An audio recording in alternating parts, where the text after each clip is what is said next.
Thank you already. Hold on, I'm gonna pause this now. In this area.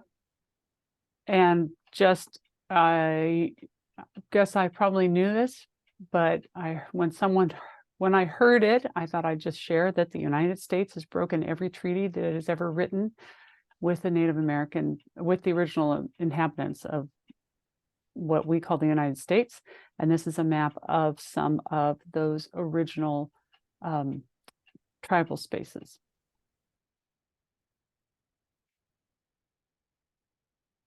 I'll go ahead and take a look through the agenda. Yana and I, we're going to tag team, and she's working on some stuff. So welcome. We've already opened our interpretation room. We are going to introduce our executive board tonight. And Devin Gurley is not able to make it. I had been communicating with her. She's been out of the office for the last, I guess, nearly 6 weeks, and came back in just a couple of weeks ago. She had some health stuff she was working with, but we will be having a conversation with Liza Rakin, and we will continue to collect questions through our Padlet. If you have already seen the link, so that we can go ahead and share them with the department. I did ask Devin if there was someone who might be able to show up, and it was there was too short a notice. She hadn't seen my email, I guess. We'll walk through some business, and we'll also talk about some aspects on how to file a complaint, making it a little bit simpler, a little more basic for parents who are in a situation where they are looking at how to file a complaint. And then we're going to do breakout rooms, and we'll have a chance to talk to one another for a bit. And I am doing 2 screens, and I'm doing one better than the other.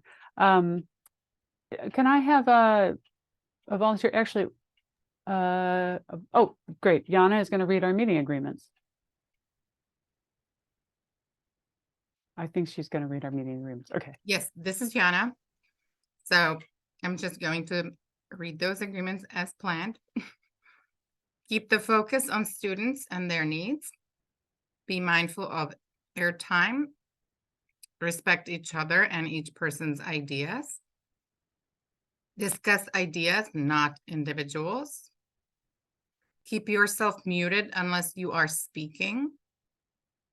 State your name before you speak, which helps our deaf and hard of hearing participants.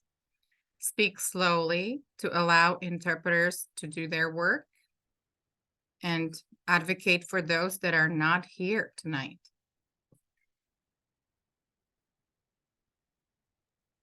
Thank you, Yana. I think I can drop out of the sharing. We'll also say that we have a couple of or we have at least a sip and ship event that will be coming up in the course of the next month. The date we'll be posting that on our website and on our social media as we pull that together. Sip and ship is a sip and ship. Sip and chat. Sip and ship is the name of the mailbox company that I work with. Sip and chat is an opportunity to just be a little more casual. I'm laughing a little because we're a little casual tonight, but just an opportunity for some one-on-one or one to few conversations, and maybe sharing a little bit more about an individual situation. We know they're supportive. We will also be posting some of our committee meetings as we pull our different committee groups together. We'll have more on that later in terms of our opportunities for providing some support to this organization. I will wrap that up. I think that's the start of our day. And Yana, will you go ahead and introduce Liza? Oh, okay. Nope. Wait a minute. Backing up. I did have my prop. I had my prop, and I'm not associating it with it, but I will say, so if you've gotten your ballot, make sure that you open your ballot and get your vote in, because we've got people who make decisions about policy on that ballot, and we want everybody to get their vote. And ask your neighbors and encourage friends to also be an active participant in this representative democracy of ours. And this is Yana, I'm just going to remind everybody that we cannot have any lobbying for any candidates in our meetings. The PTA stays neutral. As individuals, we can endorse outside, but when you do that, be very clear that you are only speaking for yourself. Thank you. So I just want to introduce Liza Rankin, School Board Director Liza Rankin. Thank you for being here today. Thank you for the slide. I took the liberty of putting a slide about you with your name on that, with your email address. And I'm hoping that people do use it when they need to reach out. And also the disclaimer that whatever you send to the school district is part of public record. So be careful what you share. And I think what we are hoping to hear from Director Rankin today is some updates on the staffing. As we know, the staffing challenges have been impacting all students, and especially those with disabilities and those with IEPs. So I think I'm just going to ask you to just kind of talk about that, the late count of staff and its late adjustments, or early count of staff and late adjustments. If you could just give us kind of like where we're at and what could have happened and what should happen forward, and then maybe do a few questions. Sure. Yeah, I can, let's see, talk a little bit about that.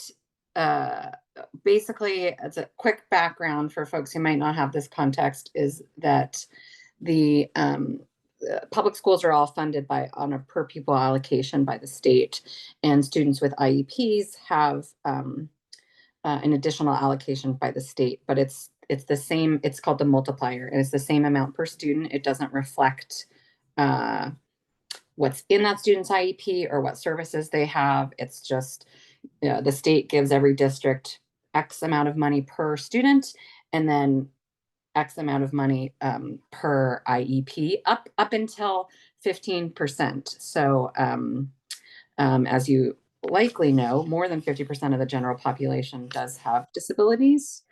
But that is what our state does right now. So we've got some structural deficit going on. So that's kind of the basic background that leads to the way districts are funded. Also happens based on the number of students enrolled annually. And there's a count that OSPI will use for that. And it's not about who's enrolled every day. It's not about late, folks who join the district late who move here. It's about a certain day, and everything's funded on the count for that day. And so districts have to make their best guess for enrollment projections to have staffing in place for the beginning of the year, but they try not to overestimate, because if they overestimate and contracts have been sent to educators, that's for the year. That commitment's been made for the year. And so if they overestimate and commit to hiring a number of staff over the actual enrollment, they then don't have the funding to pay for that staff and have to, rearrange budget to, not that the budget covers all of our staff, but just it's a really, really tight numbers game. There's not a lot of room for error, and there's not room for, like, you would think like, oh, why don't you just overguess and figure it out later when you have to? Well, then they're on the hook for money that are staff that they can't afford. So there's all these different it's a balancing act between having staff in place at the beginning of the year and then making sure that they're where the students actually are.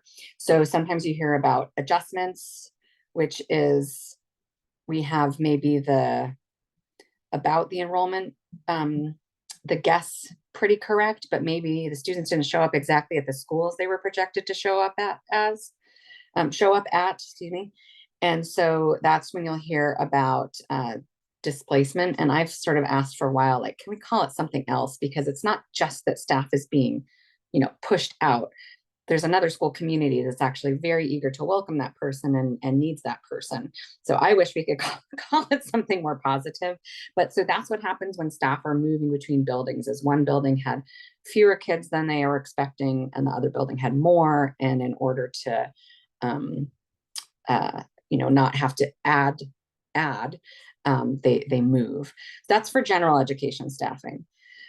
Special education, as you likely know, has a lot in the contract about our specific Seattle. Liza, Yeah. This is Cheryl Lynn. Sorry to interrupt. I just wanted to kind of put a chapter a little bit. So the enrollment, you were talking about all the complications to try and get all the different kind of the Rubik's cubes all in the right place. And but the enrollment numbers are generally tight. Is that right? They're generally good. I mean, they're generally accurate. Pretty accurate. Like year to year, if you look at overall projections, and actually even now, the numbers that we're at right now are about where demographers and the enrollment department projected us to be when we didn't know there was going to be a pandemic. Okay. So the pandemic so happened and all these students left and all these students are fleeing to private schools. That's actually not the case when you look at the numbers. But yeah, basically, our guess is usually pretty close. Of course, when you're talking about right now, we have a lot of under-enrolled schools. So the difference of, at a school with 500 kids, the difference of 15 or so kids is absorbed a lot more easily than in a school with 125 kids. It makes a bigger difference in terms of how staffing is allocated and can throw things off. So, but there's a couple of reasons this year's was more like surprising and disruptive, is that we have had in the past a mitigation fund, which actually Chandra and I advocated for when we were community members.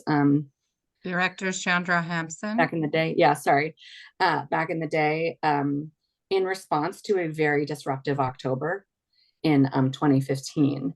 And we said, we can't have everything on such a tight margin that everything blows up 5 weeks into the year.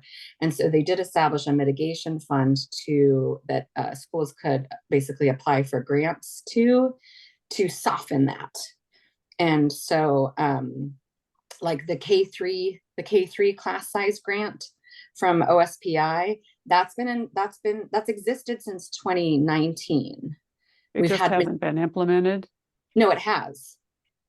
But we've had some mitigation funding, and we also actually, SPS staffed that even at 1 to 16 instead of 1 to 17. And 1 to 17 doesn't mean one teacher and right. 17 students. It is a ratio of the students in K3 in a school to the staff that serves those students. So some people are saying, well, I've never had that. My class has, 22 kids. That's actually fine within the requirements, because there's different staff that counts towards that ratio. That's the PE, staff, like that's the PE and the art, or if there's music teaching, is that? It depends. There's some staff doesn't qualify. So like the librarian doesn't count for that. Mm-hmm. The librarian is for the whole school. And there's not time devoted to K3 from the librarian, but there's IAs that are only in those grades, and interventionists and some other stuff. There's certain staff that qualify and don't, and I don't know off the top of my head which do. But and actually, I'm sorry, let me just follow up on that, or finish my one, because I know this is Cheryl Lynn, and I know there's the K3 that is an issue. When the enrollment numbers are pretty close, and then that displacement or swapping around the adjustment, it still seems like that adjustment is pretty significant given kind of accuracy. And so that's what you're saying in the, oh, you're saying both between the mitigation or the mitigating, I'm sorry, the mitigation funds, as well as the school class or the school size. So like if all of a sudden you have 5 more kids in a class, Yeah. then So you like might, Olympic Hills had 12 This is kindergartners awesome. who were not enrolled show up on the first day. They were like, okay.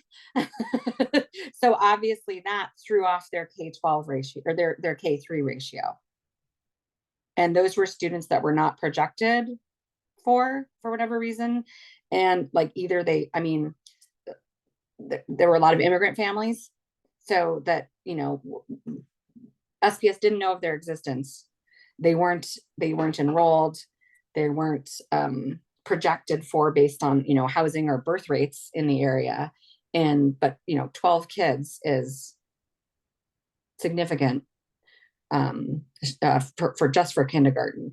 And so, you know, things like that sometimes happen that you can't really predict. What makes this year feel or be so much more disruptive was that it was a whole combination of things. So we also lost ESSER dollars, which during the pandemic, our board directed the district to prioritize maintaining staffing. So last year felt big too, because we technically were overstaffed over the previous 2 years. And we returned to baseline WSS staffing levels based on enrollment last year. So that felt a little bit bigger. And then this year, we don't have the ESSER dollars. We don't have the mitigation funding to cushion or keep in place in some places. And the K3 also went from 16-1 to 17-1 without mitigation. And then we have a whole bunch of schools with under 250 kids at the elementary level, which makes that, you know, the percentage of kids bigger when there's variance. And as you know, kids don't, you know, we don't get kids in neat little packages of 25 per grade, you know. So there's just a whole bunch of reasons that this was harder. And I do not think that it was necessary to wait to make all those adjustments until October. Mm-hmm. Oh. And that was a choice. Again, I'm talking about the gen ed staffing, just like the baseline staffing, because special education is a whole other ball of wax. But I see 2 hands up. Yeah, so this is Yana. I'm going to ask Pam to ask her question, but I do want to ask one thing. If you could also cover how we're having now a lot of times staff that's unqualified, including para-educators teaching, you know, being the main teacher for distinct classrooms, which are the self-contained classrooms. But I can remind you that Pam, it's your turn if you want to ask her a question. Sure, this is Pam. I was going to follow up. It actually kind of goes on to what you were just saying. So in our school, our principal made a decision, or I say both administrators made a decision early on to plan ahead for these changes. So it wasn't impacted at all. They had created some split classes. Now, I mean, I know every school's different in how enrollment comes in and all of that, but I guess my question is, is there guidance from the district to support schools so that it's not just, oh, I got lucky in our school, that the administrators planned ahead? Yeah, there is. So an old financial person used to like to say, well, the principals have all the information they need about the WSS and their budget. And we're like, that doesn't feel true. You know, like that there's definitely a range of you know, planning and ability and understanding of how all that works. I mean, I just last week had a principal that I was asking about their K3 adjustments, and I said something about the 1 to 17 ratio, and he goes, "What's that?" And I was like, what do you mean, what's that? Like, that's the, and he somehow knew something about planning for staffing, but he didn't know that, anyway, so there's inconsistent information. I believe what this past budget person was saying is that everyone's been provided with that information, but as we know, should know in a learning institution, just because it's been provided doesn't mean it was understood and doesn't mean it's being implemented. So that is something I know that Superintendent Jones is working on through the 5 area directors, is trying to like build them up to be able to answer those questions for their principals and offer that support and have it be consistent. And it's definitely not consistent. They do you know, there's a couple different periods where the principals planned staffing will get checked. So they actually run it into they put everybody's they call it budget arena, which sounds like a battle, but they do run, you know, buildings are not out there on their own, but there is a variation in kind of the expertise and the ability of various principals of being able to do that. And then some principals this year too planned but didn't take into account that there's not mitigation dollars. So there were some principals that were planning to apply for mitigation funds. And we're like, no, there's not any. I don't know how you missed that memo, but there's not any this year. So yeah. This is Yana. So what are the principals supposed to do when teachers are short on teachers and IEPs call for X, Y, and Z support? Because what happens is that I just saw Cheryl's comment that her child doesn't even have a case manager, special education teacher yet. And it is almost 2 months into the school year, right? Mm-hmm. And I will add one more private anecdotal example is that the teacher isn't available for my child because they are busy and there's shortage, and therefore the principal is suggesting we just remove those services from the IEP. Or switch it to a different provider. Like no big deal, you know, between general education teacher and special education teacher. So how is the district, if you could give us some insight on how is the district planning to address it and when?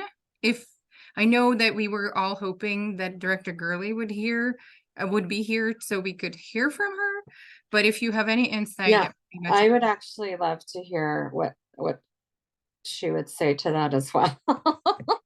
But I mean, so if you watched our budget work session last week that I chaired, I talked about ratios, and I talked about that even if our current staffing levels were fully funded and all positions were filled based on what's in the contract for our special education models, even if those were all 100% fulfilled, we know, you all know, that children will still not get the services that are in their IEP.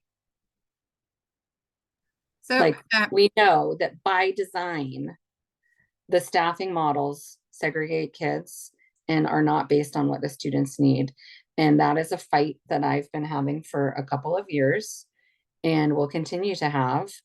And we have state funding and direction and contract language that doesn't have anything to do with what children need. It's instead just about the number of adults. And that's not how we make sure that kids' needs are met. That doesn't mean that, so people talk about caseloads and stuff. I'm like, you do not have caseload protection right now. Every special education teacher I know has too many students, too many minutes. They can't be in multiple places at once. So I am not wanting to hold on to that system any longer. Some people are Liza, for reasons, but yeah. This is Cheryl Lynn. Yana raised a point of, I'm just going to ask encourage anyone else, because I can keep asking, but I will hear new questions from new people. So if anybody's got a question to ask.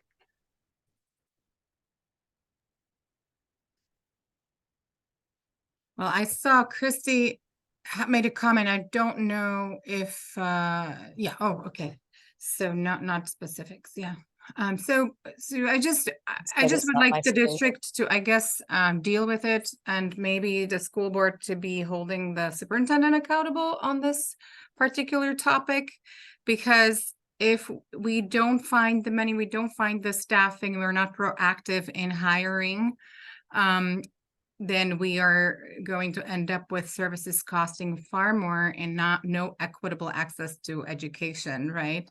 So that So here's something that I will say that people don't like it when I say it, but we could double our funding tomorrow and nothing would change if we don't change our expectations and our mindset around students with disabilities as a whole system. We literally have people in our buildings who do not believe that our students with disabilities can learn with their peers. And that is the underlying wrongness that the whole system is built on. And so that's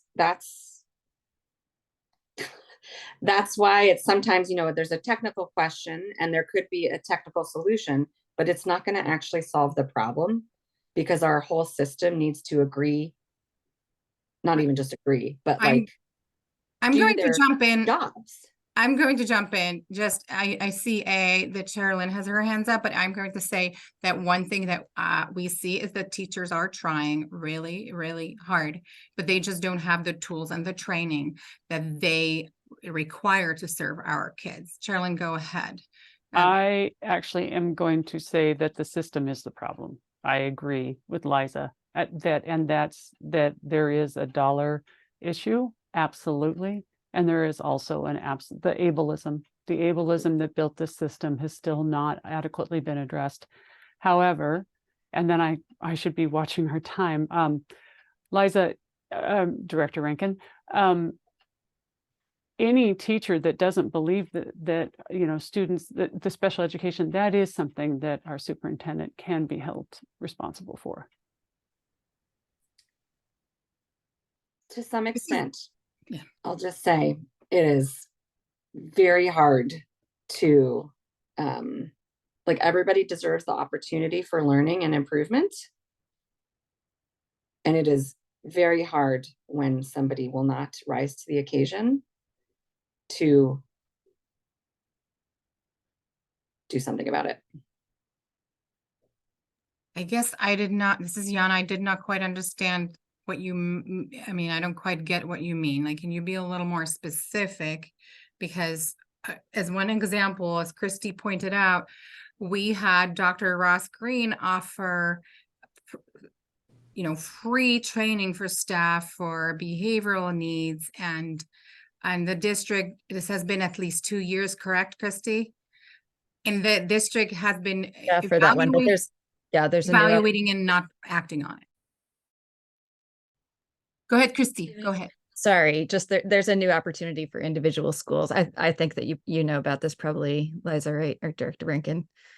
But I absolutely agree with both you and Sherilyn that the core is the ableist society, and we're all, we're And the all intersection with race. dealing with the system for so long. And the intersection with for race sure. too. Our most excluded students are Black students with disabilities.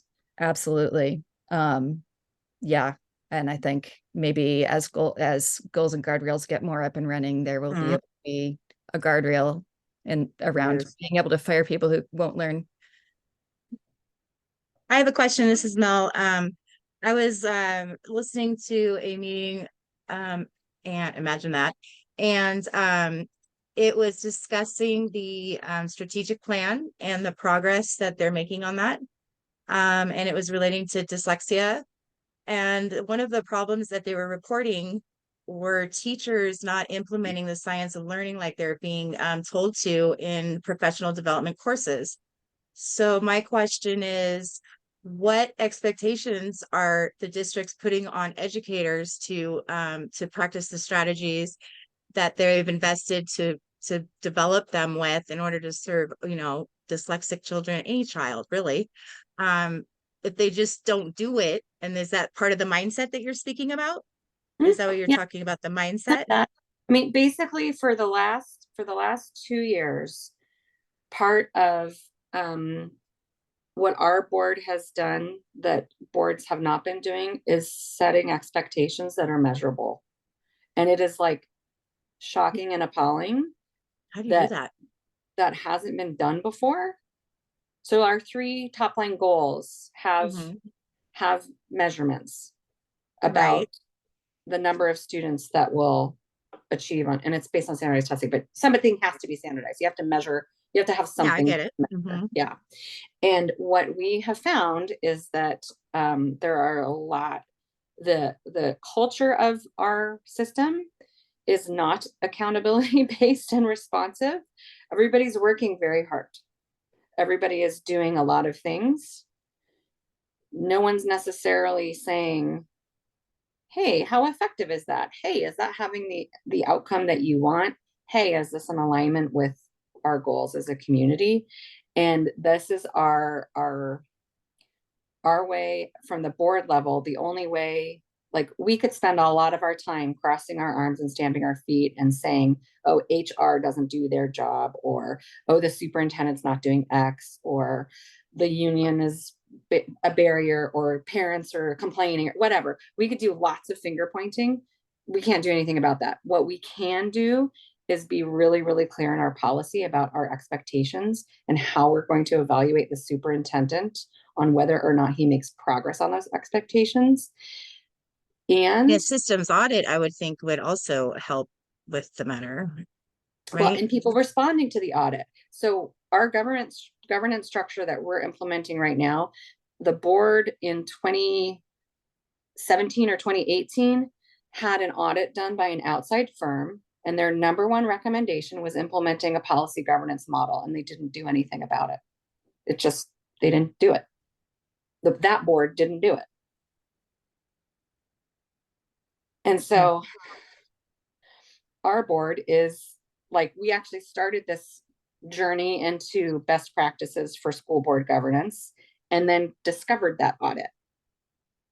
And we're like, oh, we're not the first ones to realize that this is a problem and is actually like really major, that board behavior and board governance matters. And when the board doesn't do its job,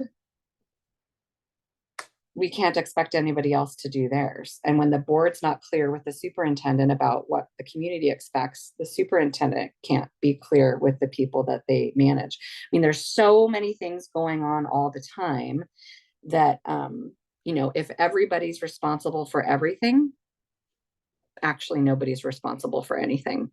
And so what we're trying to do is provide that focus and direction and set expectations, and then monitor in public whether or not there's progress made. And the superintendent, if he's doing his job, should be adjusting management strategies to improve progress on the goals. But we've had a lot of people doing a lot of things the same for a lot of time, and then sort of aspirations instead of anything measurable.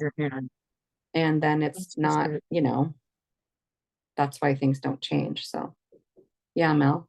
This Sorry. is Yana. So I was just going to say Oh. it's 7:45 and we need to move on. So Mel, if you want to quickly wrap up, and we do want to encourage people to testify in front of the school board, to kind of voice your concerns, and you can reach out to school board directors directly too. Mel, go ahead, and then we're going to move on to. Okay, great. I just wanted to close that out with Director Rankin. Can you advise on if there were adjustments made to the strategic plan for the reading literacy of our Black boys, and basically every measurement came back that they're not going to meet the measurement unless they make adjustments. So were those adjustments made and looked at and handled? So we actually had a progress monitoring session that got rescheduled that we haven't had. So from the last time, the next one would be what's changed since the last time. Okay, Thank you. All right, thank you. So Director Rankin, we really appreciate you coming in and taking some hot questions and answering them. And I don't mean to be all gloom and doom. There's really good things happening. There's really amazing people doing really hard work. There are kids having good experiences. But Yeah. this is my focus from what I can and can't influence is trying to make that change in expectation from the board level, because ultimately what we focus on as a board is going to be what the district spends their time focusing on. And so we need to get serious about how we use, or be serious about how we use our time, ask the questions that need to be asked, and provide that direction that's not going to come from anywhere else. That's our job. So Thank you so much again, and we'll see you soon, I'm sure. Thank you. thank you. So we're going to move on to, and you're welcome to stay. We also have round tables, unless we have a round group here in a bit. So unless you feel like you can't, then good night. But I think I am gonna go see my kiddo for bedtime. that's a good idea. Thank you. All right. Thank you. So this is Yana. The next item on the agenda is our overview of the process of complaint with OSPI, which is community complaint, special education community complaint. And we appreciate Pam Phillips being here. Pam is our former board director as well. I mean, not school board director, but various positions on the board of Seattle Special Education PTSA. Thanks, Pam, for being here. And we're going to add on this, share the slide. Charlene, are you sharing that slide? Fantastic. And just kind of go over the process and kind of demystify it. And we also have a sample complaint that you can download and fill out. And this one that we have, the sample, is pretty much focused on lack of staffing and delivery of free appropriate public education due to lack of staffing. So you're welcome to take a look at that. That will be shared in the chat, and it should be posted on our website. If not tonight, then within the next couple of days. So Pam, do you want to take it away? Yeah, this is Pam. I'm going to go over like Yana said, the process for filing a special education community complaint, formerly known as a citizen complaint.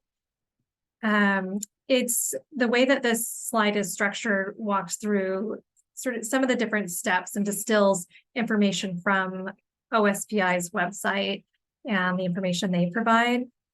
I will try to pop in a few links that I think are helpful, but I guess I'm not controlling the slides, but I think you'll naturally know how to pace through them.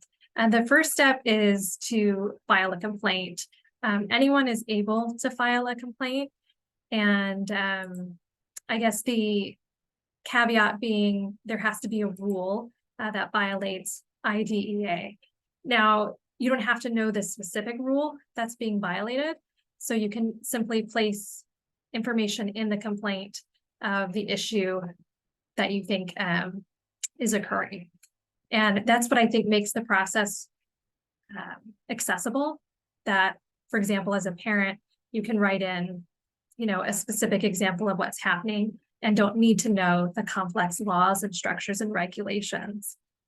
They will do that for you. And that's kind of what the second step is here. OSPI, and this is the office, oh my gosh, Superintendent of Public Instruction, Office for the Superintendent or something of Public Instruction. I'm going to say OSPI because that's easier.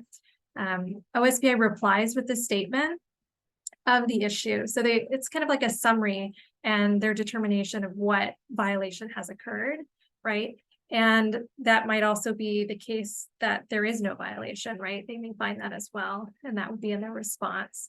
They will then request the district's response if there is a violation at that stage. The district then has 17 calendar days to respond. It is possible they could request an extension.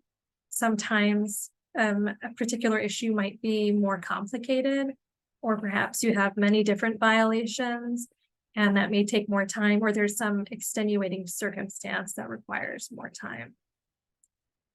This is Yana. I'm going to jump in and say that even parents can request extension. And I've requested extension to my deadlines based on my disability needs.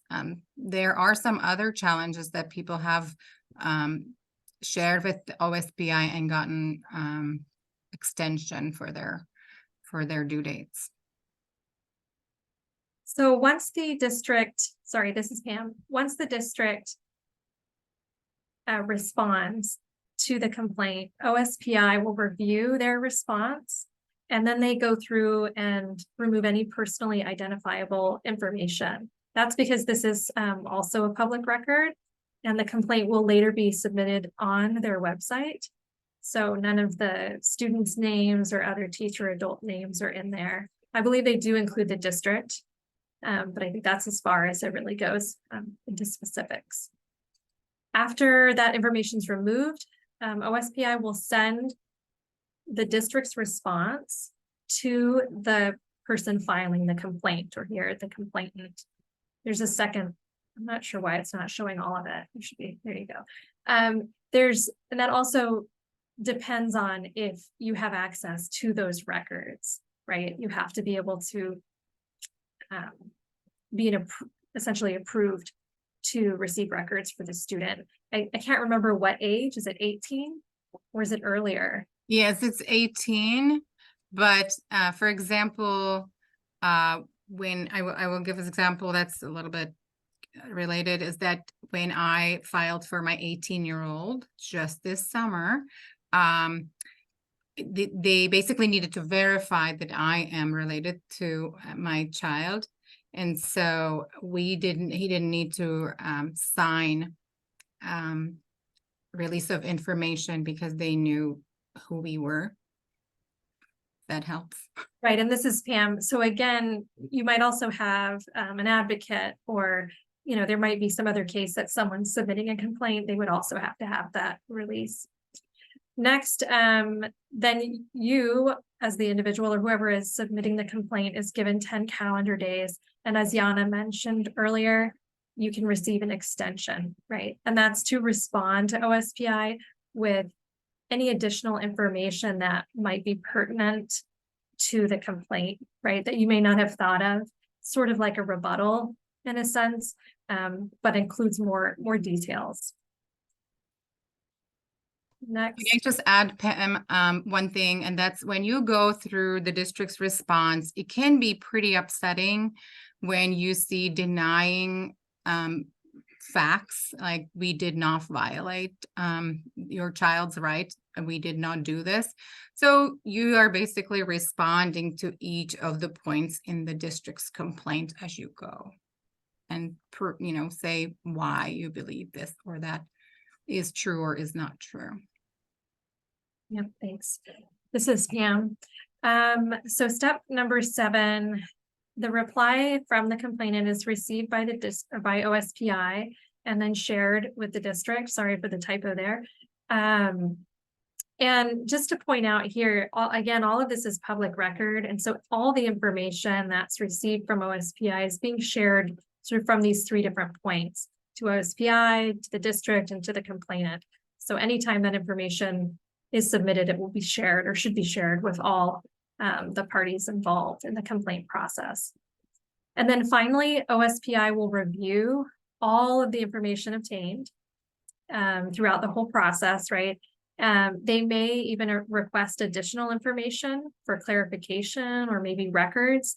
I think some of the other things they might provide or suggest, and in my experience, I haven't heard of this, so I'm not sure how rare or how often this is, but they might show up to the school and have an observation. They might interview the complainant, the parent, staff, so that could take additional time. Then the final slide, if we can go to the next step. Overall, this process is about 60 days. Again, as I referred to earlier, there's opportunities for the district to extend and for the complainant to extend. But pending those extensions, the decision from OSPI must be sent within 60 days of the date that it was filed when OSPI received. So for example, if you send the complaint on a Sunday, probably doesn't start until Monday, until a business day when they've received that complaint. And a few other things I wanted to cover. If they find a violation, what often they'll do is create a document that describes sort of the, and I'm losing the word now, corrective action plan, right? That's, you could also call like a remedy, right? And it depends on the facts of the case, what they find was a violation and what their recommendation is. There are a couple other factors, and I've pulled this from their website, so I make sure that I'm accurate on this, but they can't investigate all allegations, right? It has to be within the previous school year, right? And Calendar year. Calendar year. on their website, it says that occurred within the previous year, but yes. And also it says, I'm reading this. It says also in which a school district or other public agency allegedly violated IDEA or regulations implementing IDEA. Oh, well, I'm sorry, these are the cases in which it can occur, right? So it has to be within the school year and, within that district or public agency, right? It wouldn't be applicable for other scenarios like a private school. And also if there's a case of, for example, like a civil rights allegation, that would go through a different department. That's it for this part. I can, if there's others who want to jump in and share things I might have missed, please do. And while you do that, I'm going to drop some links. This is Cheryl Lynn. I'm also just sharing the, it's in the link, but just a quick look at this kind of. So I just want to kind of talk about this one, what we did. This is a blank one. There's also one that we were going to share, which is the one that we filled out to show kind of what you do with this.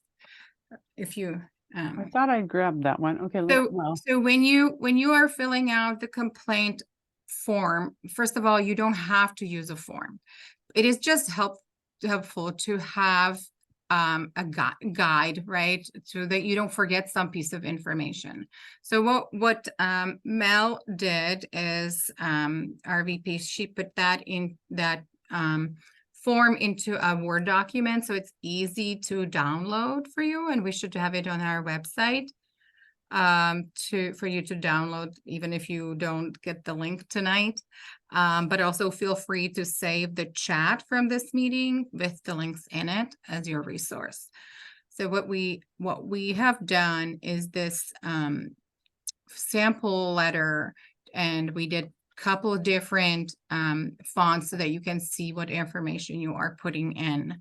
Where do we have it? I did have it earlier, and I'm not sure why. Let me grab it. Had like Joe or Todd or some name. Yeah, it was Joe. Yeah, we named our student Joe. I think I sent you the link, Sherlyn, with the one that's filled out with Joe's info. Okay. Let me see if that's the one. This is Pam. While you look for that, I'm just going to share these real quick that I just put in the chat. So this is a video on how by PAVE on how to file a special education complaint. This page here was an interesting resource, I thought, about working through conflict, right?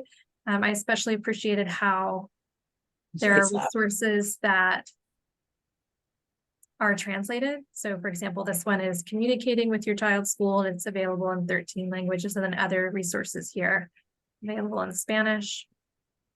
And then this last one, if you're looking for legal assistance, there was a resource here that was posted on OSPI's website about contact information there. That's it. And I'll share this. Thank you, Pam. So it is 8:01. We know Pam needs to go. So Pam, if you need to go, please feel free. We don't want to keep you. We know how evening routines are important. So Okay, This is Pam. the Thank one- you.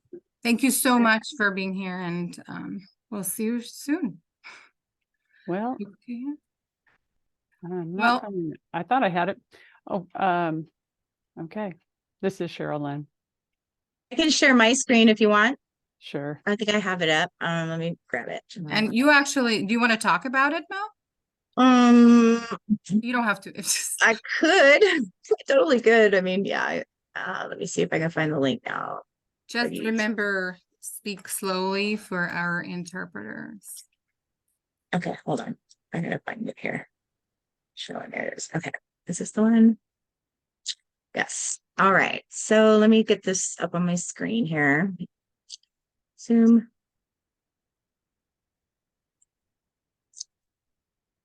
Share screen again. And here it is. All right. You guys see that? Can everybody see Yes. the screen? Yes. Okay, great. Yes, yes. Let me move this. Oh, uh-oh. What happened to it? So sorry. Hold on one second. What just happened? There we go. Okay, so I wanted to do a full page real quick. This is Mel, and this is the form that we worked on. So the first thing you're going to want to do is fill out the date here that you're writing the complaint, and prepare after. Well, we'll go through this. We'll come back and round back to where we send it after we're finished with the form again, but you need to send an email copy and to Tanya May at the assistant superintendent at OSPI. And then you also need to send one to the district. And the address for doing so is right here. So those are the two addresses you're going to want to, the two service of the document that you're going to want to complete in order for it to be a Valid. an complaint. investigatable complaint. Mhm. This The is, next- I'm just going to say, you don't have to send a hard copy and an email. You can do just one or the other, but the complaint must be signed or it will not be accepted. And it must and it has to go to both the district and OSPI. Exactly. Okay, so you're going to put your down here in section 1. You of course just add in your student's name and the student's disability and condition, the grade of your student, the name of the school that they attend. Race and ethnicity is optional, as is gender, so you do not have to provide that information if you don't want to.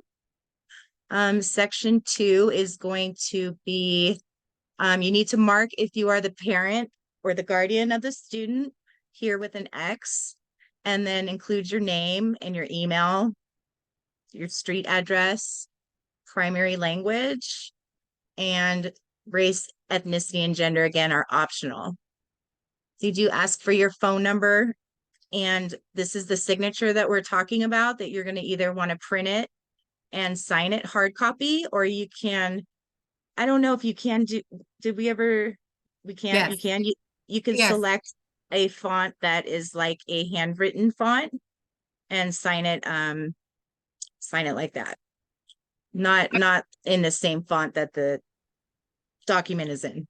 This is Yana. I've been told that that is acceptable as long as it looks like signature. Nobody can actually verify your signature anyways. Okay. And then date again, here. At the bottom of section 2. So moving on to section 3, this covers a lot of what Pam just covered with the timeline And it just goes through your signature and the timelines of when you can file from the actual offense that you're reporting. And it gives you a little more information about your privacy rights and all kinds of stuff here. And then it gives you some links to the public records request and some information for the Attorney General for obtaining records if you wanted to do that and include that in your complaint, any of that information. Okay, so this form is for staffing shortages. That's what the complaint is actually kind of built around, for you to be able to quickly add your information in. I don't know about quickly. It does take it takes being organized and having it already in at hands and everything, but what we won't do for our kids. So I'm sure that that will be a concession we make. So the first step is to state that what you believe the alleged violation is, and you don't need to know the exact law, but you do need to explain what you believe the school has done wrong in the first box. And we filled kind of like an overall, we've already filled that with something that if it fits your situation, go ahead and keep it. If you have a different thing going on, you can just select it and type in whatever you'd like there. This is And Yana. then- If you are not quite sure what this violation would be, you can also call a special education department at OSPI. They have a parent liaison, and I'm going to post contact information in the chat, and you can get help sorting through that. Or you can always reach out to us to kind of ask what, share what you're experiencing if you'd like. But the best person to reach out to is probably at the OSPI or also Office of Educational Ombuds. I'm going to share those resources in the chat. Okay, thanks. Let me unmute that, and I just realized my video wasn't on. I'm gonna put that on so you guys can see me. Okay. So the next section is section B. It's the facts about your allegation. These check marks are all marked as relevant. So if they are not, just click on them and it goes away, or just delete that whole line out if it's not something that you are reporting on. But if you are, we've also placed like what type of information would be relevant and good for making your point and illustrating your allegations. So this one is for identifying my student as eligible to receive a district initiated one-on-one instructional assistant or para-educator, but failing to hire staff for this position. So I've been told myself, we just don't have the staff to do this service that your child needs. We're just, so that is not okay.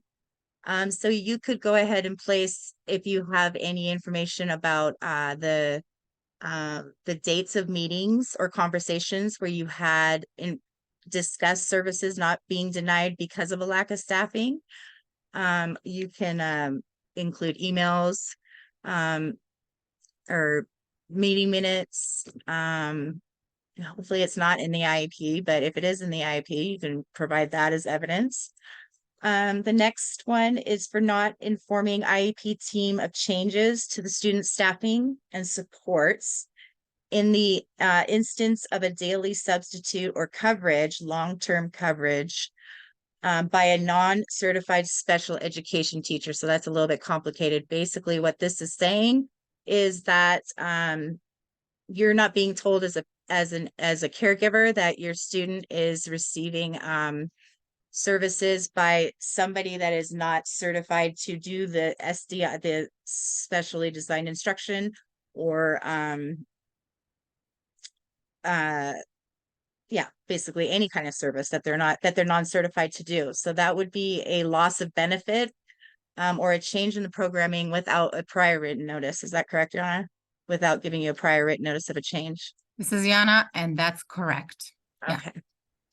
Yep, So here, I will add just that that there can't be change to your programming without prior notification, which is what the prior written notice does, what you will hear as PNW often referred to as. Yeah, that's It doesn't mean Pacific Northwest, which I thought for some time. because it's That's prior written Right. PWN. I'm sorry, I just No, PWN. I thought that because, you know, we share the same kind of mind, don't we?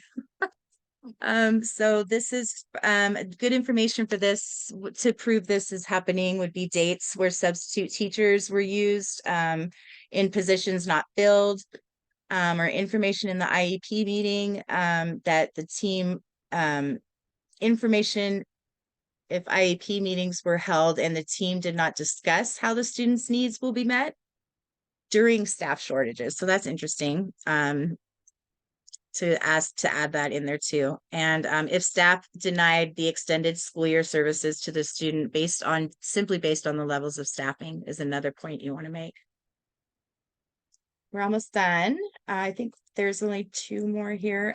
The next one is for providing insufficient progress monitoring. This is something I hear about a lot, and supervision of specially designed instruction due to vacancy or coverage by non-certified special education staff. So a lot like the one before, but here we're talking about, you know, showing that the interventions that they're doing is working, and if they're not, to change them so that you can get the outcomes that are in the goals. If you're not seeing that, or if you're not getting the right progress monitoring, you're not going to be able to chalk out where your child is gaining or losing their knowledge or their ability to function. This is Yana. Also, what sometimes happens, you have to kind of go back to your child's IEP and look at the matrix, the service matrix that shows which staff is the team, the IEP team decided to that should take be the data and report the data. Should be delivering the instruction. And also then you look at the goals to see what data points are required for progress monitoring. So if you just have a comment on, oh, your child's doing great, he's getting started, they started quickly, as opposed to when the goal calls on he will get started within 1 minute of a prompt, which is a real example from my child's IEP, then quickly is not really an accurate data point, right? So it is hard to tell whether he's making progress or not making progress. So if there's challenges with progress monitoring, that's also part of it. And that becomes an issue when staff is not appropriately qualified to progress monitor. Thank you, Yana. Okay, this is Mel. And the next section is my students did not receive the instruction as designed by the IEP team. I don't have my readers on. Due to staff shortages, this shortages cause case managers to serve additional students and cause substitutes to provide services without appropriate supervision. This is another thing that we're hearing about happening. This happens in my son's school a lot, unfortunately. So I will probably be speaking to them about that. And let me see. So which one was I on here? I'm just going to interrupt. Speaking about that, but always follow up with an email to document the challenges. That's a good trick. Yes, that works well. I found some teachers, or it's actually like a little tricky how they'll want to talk to you about certain things and only will not type about certain things. So rounding back with them in writing is definitely a way to cover your tracks and make sure if it's not documented, it didn't happen, is what I'm in the medical field. So that's what we say. And it applies in education as well, for sure. So the next one is for the documents that support your allegations. And that here you can attach as additional pages, or you can, well, it's kind of, you just have to, what do we decide on this? Samples of work assignments. Yeah. So, This is Yana. So anything that's listed or anything you think is important to your to the investigator to see, you can attach, but you know, You can, they don't rely solely on what you provide, including the information. They are they are going to request investigate, right. information and records from the district. So Right. You can always take a picture of something with your phone and then save it as a JPEG and attach it to the document. If you know, if you don't have a scanner, or if you're wondering how to get documentation that you want in that's not in digital form, that's how I would do it. Take a picture and attach it on. Okay, so here comes the what would you like to happen in the perfect world?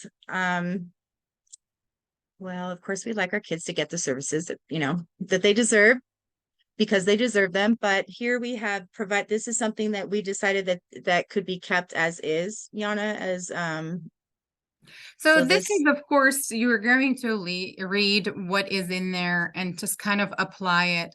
And you can be pretty specific if you'd like. You can say, my child missed social group for 6 months, and therefore I'm requesting a week of summer camp, you know, or social group, you know, for so many hours that they missed.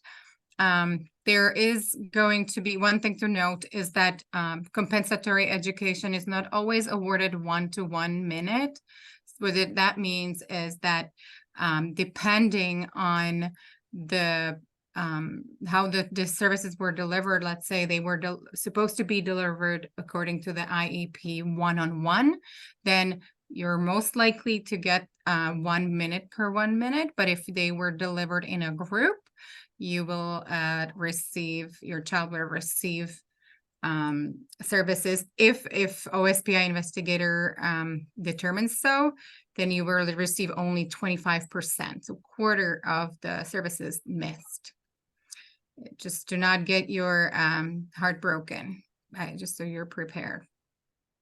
so that's our form. We're sticking to it. And it'll be available. This is Mel, and it will be available on our website on the resources tab under handouts and downloads section. And it's in the chat as well. There's a link to the fillable one, the clean one, so you don't have to delete everything before you fill it out. Are there any questions? If not, I'm going to stop sharing my screen. I think. Yeah. This is Cheryl Lynn. Thanks, guys. This is going to be very helpful. And Amy, your comment about making sure we get this out to PTAs is also good. I think we can check in with Seattle Council and ask if they're interested in also helping to distribute it. So, because having that filled out version, or at least that example of the filled out, is very helpful. This is Yana. If I can also jump in, there's also one other opportunity that's not related really to this presentation as a whole, but there is currently an open investigation that the parent made allegation about a systemic issue. We always try to draw attention to the systemic issue, and they are asking if other parents are experiencing their child's services being altered based on what the district's providers are saying they deliver or don't deliver in school. There's a little more about that. So if you would like more information, you know, you can reach out to us, and I'm happy to connect to that parent. We do know that this happens across the board, where they say, well, that's not my goal. I don't work on that goal. That's the special education teachers area. That's not my area as an SLP.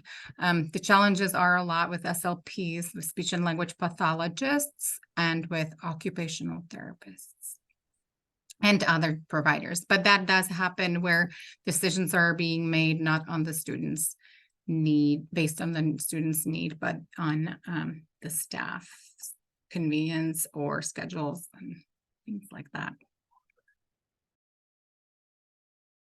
I'm trying to, I don't think I have, this is Cheryl Lynn.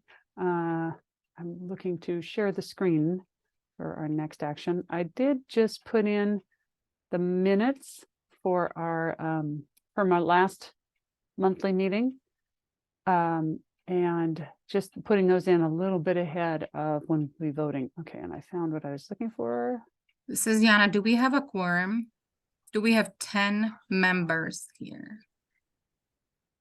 And also, since I'm added, we want to encourage you to renew your membership and or join, just so that we can keep advocating and we can stay active, because we are currently not meeting the minimum 25 members. And hopefully we will get back in gear as people are getting, you know, to checking off the list. My what they God, the mustache. Did you plan it for Halloween? Oh, Sherilyn, we can hear you. Sorry.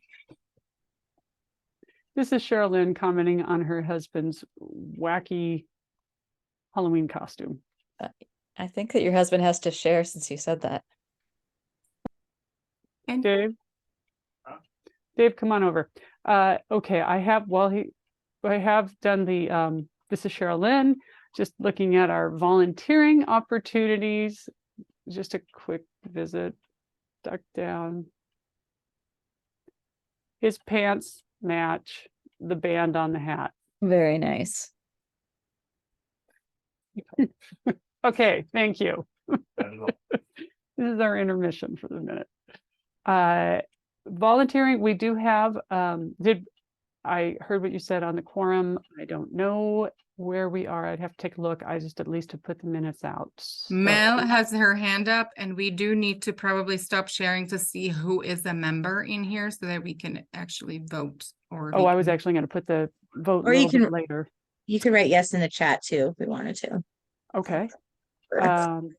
Happy to. Active member renewed us today. Sorry, just reading through some of the chat. We are working on Member Planet, which is the back end for the membership. And I think that today Yana and I discovered that what was the game? Angry Birds. I think we missed a couple of our landing points. So we've got information in one place and Member Planet in another place. And now we're going to merge them all and make it beautiful for our members. Which brings up the point of we need a membership chair, so membership committee chair. And if you have some experience with Member Planet, more than playing around like Sherilyn and I, then we would really appreciate it. Or if you're willing to play around and figure it out, there's also resources with like different presentations. There's also excellent support from the state. Very responsive, and the way they respond is amazing. Like we received a video of how you do things within an hour or something like that. So if you are willing to step up and help us with managing Member Planet and help, you know, gain Yes. more members, we would love to have you, right? Or if you know of somebody, you know, that's not an easy task to do if you're doing a bunch of other stuff, right? So Sherilyn and I are kind of tagging each other and doing things. It is one of what I would describe as a project, a kind of a timeline. This is Sherilyn. The member being the membership chair or helping with the membership. It's not, if you choose not to be a chair, but you want to get some of our membership work done, it could be a time limited task. I know time is limited for many of us. So that's an option too. I am sharing right now, as a matter of fact, the volunteering opportunities. So whether we can have a time commitment that is to the board or to this organization for the school year, or a part of a school year, or even in terms of a particular project. And in part, we also encourage, if you have an idea or a project that would fit into one of these committees, perhaps you can come in and take a look. We do plan to actually talk a little bit in terms of some of these committees. I know the Inclusionary Practices Committee. That work may be folded into our overall advocacy. And the Dyslexia Committee, we're looking for some supports in there. Family and Community Engagement Committee, we welcome a number of people if you wanted to come in and if you took on a role of organizing sip and chats, not sip and ships as I called it, but organizing the sip and chats, or if it was part of helping with programming for our monthly meetings. Those are some examples. Communications Committee, if you happen to be handy with website development, or not even development, just doing a drop and drag website, we could use someone who could give us a design overhaul. If you are on social media a lot already, and you could help us with our social media, Facebook in particular, it would be nice at some point if we were able to get to Instagram or TikTok, but we are limited in what our capacity is. Those are all under communications. And then of course, fundraising is an option as well. And fundraising in particular is an area where we need to do some dollars for our guide, to keep our guide in print, and to keep our guide up to date, as well as being able to provide interpretation in our meetings. And that was me talking about fundraising and membership. Okay, so we can do, let's see, call for volunteers. Oh, that is one thing. This is a very time limited request. We need 3 people to look at our financials for 22-23. I think it's maybe an hour's worth of work. I don't know if anybody has in the past worked with their PTSA financials review. We just need 3 people who are not co-signers, and so we were just looking for volunteers that might be able to help out. Wait a minute, let me get all your names down. A little volunteering humor there. As I said, the sip and chat, we will have a date scheduled. And the November general meeting is going to be on November 28th, looking at some of the timing and working around Thanksgiving. Timeline for the review. Katie, we are behind. Yeah. If you have any questions, we can connect you with our outgoing treasurer. And I know Mel's also got some of the material online for what needs to happen. I think we have one volunteer who's willing. I was saying maybe Sunday afternoon tea would be a good time to get together. You can also drink wine if you'd like. We are totally up for that. So if you are interested, that would be great. We could use some help. Yeah, would appreciate it. I actually can share. Let me grab this other document. Okay, so I'm gonna go share. This is the latest I've got for our this is the current treasurer's report. I just hit the annotate. Okay, trying to make it bigger. Sherilyn, this is Yana. Can we do the breakout rooms before people start dropping off? Let's do our vote and Okay. yeah. Although Well, okay, I'll just yes, let's do that. Let's do this and our vote and the next 5 or less than 5. This is also not quite up to date because we got a lot of renewing memberships today. Yana, I would say whether they are active or inactive in Member Planet, as they have provided us the money, I'm going to call them active and think that those will be people we can anyway, we can look at that. So we have what we pay to both to the national and the state PTA, as well as, I guess, to our council. The fundraising, some of these are last year's numbers on the, I think on the year to date, as she explained. So basically our incomes come in at about $300 and most of that is going to go out to dues. We have not had other spends. We have had well, no, this is our first interpretation fee with this meeting, and we haven't spent money on others. We came in, I think, if I'm reading this correctly, we've got all of 9,000, which is really nothing much to work with. So just there's the financials for this month. And the one other thing would be, let's just do the vote for just to take the minutes, if I can get a motion. Do we have a quorum, first of all? I'm just making sure we do have 10 people here. I was thinking, okay, 1, 2, 3, 4, 5, 6, 7, 8, 9. Oh, no. You need to count Yes, I believe yourself. we do. So, okay, a motion about for the September meeting minutes.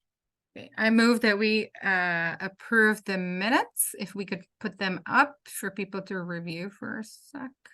Well, I threw them in the link. Let's see Okay, if hold on. I can grab them.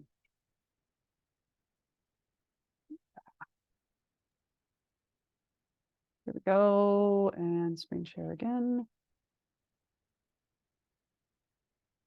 Okay.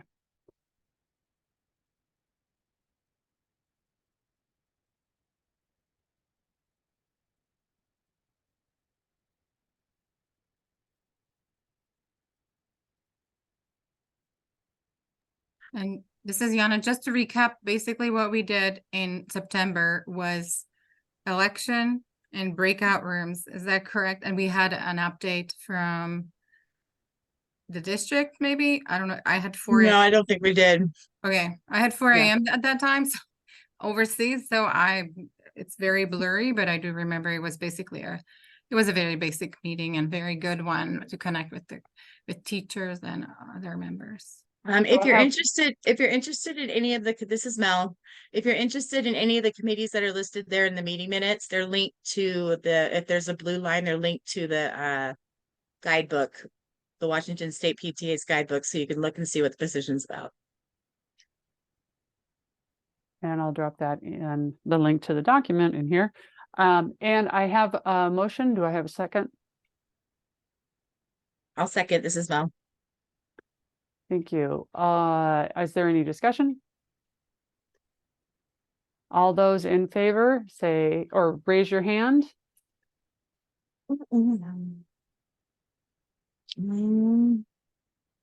I can't. Oh, there we go.